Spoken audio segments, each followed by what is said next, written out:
রহমত, মাগফিরাত আর নাজাতের বার্তা নিয়ে আবারও ফিরে এলো পবিত্র মাহে রমজান। সৌদি আরবের রাজকীয় আদালত থেকে চাঁদ দেখার ঘোষণার পরই বদলে যায় মক্কা ও মদিনার দৃশ্যপট। রমজানের চাঁদ দেখে আপ্লুত প্রবাসী বাংলাদেশিরা। ইনশাআল্লাহ আমরা আল্লাহর রহমতে 30টা রোজা রেখে আমরা পবিত্র রমজান মাস উদযাপন করতে পারবো।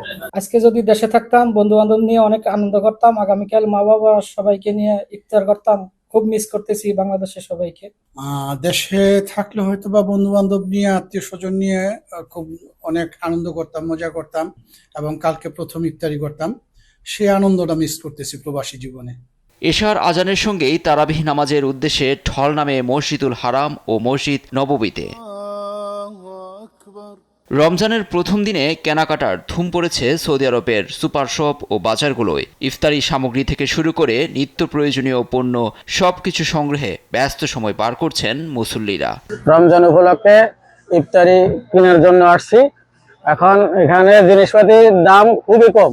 ইবাদত, আত্মাশুদ্ধি আর ত্যাগের মহিমায় সিয়াম সাধনার মাস সবার জীবনে বয়ে আনুক শান্তি, এমনটাই প্রত্যাশা বিশ্বের ধর্মপ্রাণ মানুষের।